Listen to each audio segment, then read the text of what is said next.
Merci, chers camarades, d'être venus pour nous enquérir de notre situation, de savoir ce qui se passe. Malheureusement, ce que vous avez appris est la vérité.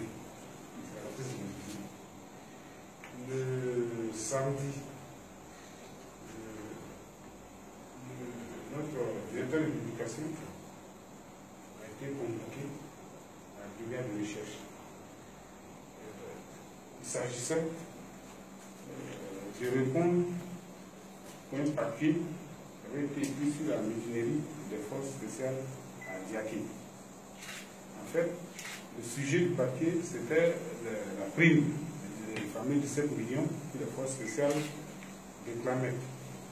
Donc, le papier explique, interroge, l'auteur du papier interroge un élément des forces spéciales qui confirme qu'effectivement il y a eu un accord, qui reste secret, et l'auteur du papier équilibre le papier en joignant un officier au sein de l'armée qui, lui, naturellement, c'est la voix officielle qui dit qu'il n'y a pas eu d'accord.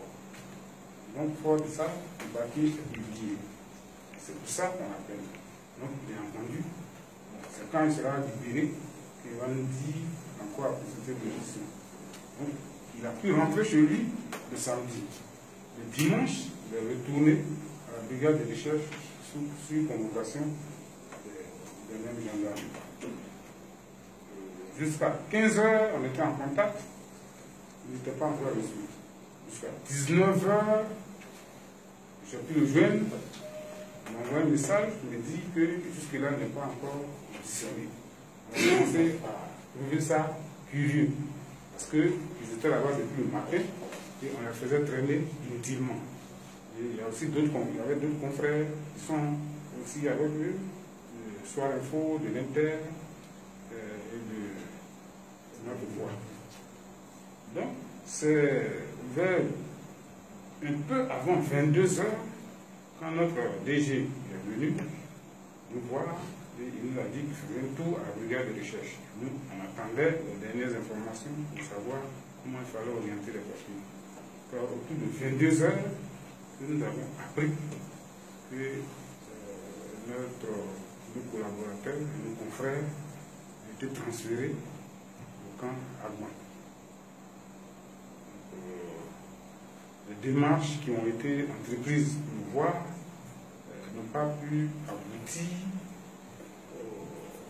Ils sont interdits de visite. Une équipe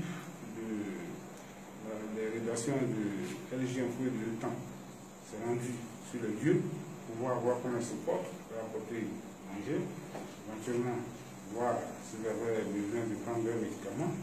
On leur a expliqué qu'ils ne pouvaient pas voir les détenus. On pouvait leur transmettre la nourriture. Et sur ces entrefaites, ce n'est pas pour être alarmant, mais quand il y a une information pour la partager, notre directeur de publication, sa santé, c'est quelque peu dégradé. Il est question qu'il soit admis à l'infirmerie. Et Dieu, que les choses se passent bien. Donc voici, grosso modo, la situation dans laquelle nous sommes. Bien entendu, les organisations des médias se sont mobilisées. Nous apporter le soutien, ce sont des soutiens pour nous écrits, il y aura des actions qui seront menées. Voilà. Et pour l'essentiel, le procureur de la République qui est venu au journal de 20 h hier a dit que les journaux, nous venons divulguer de fausses informations et que c'était pour inciter les forces spéciales à la sédition, qu'il fallait mener une enquête pour situer les responsabilités. En attendant, on considère qu'ils ont été interpellés et ils sont entendus par la brigade de recherche. Donc, voilà la position officielle des autorités. Donc, c'est dans cette situation que nous sommes. Ce qu'il faut ajouter, c'est que nous ne sommes pas, on est dans la vérité. Ce qui a été écrit, parce que c'est ce qui s'est passé. Voilà, nous n'allons pas dévoiler vos différentes sources. Voilà, c'est la vérité. En fait, ça a beaucoup dérangé le pouvoir. Voilà, c'est une information qu'ils ne voulaient pas entendre. Et c'est ce qui est sorti. voilà pourquoi mon DP et ses collaborateurs sont aujourd'hui en prison. Voilà, Dieu merci, il vient juste de nous appeler. Ils sont actuellement à la brigade de recherche. Donc ils vont les entendre encore. Voilà, vraiment merci beaucoup. Merci.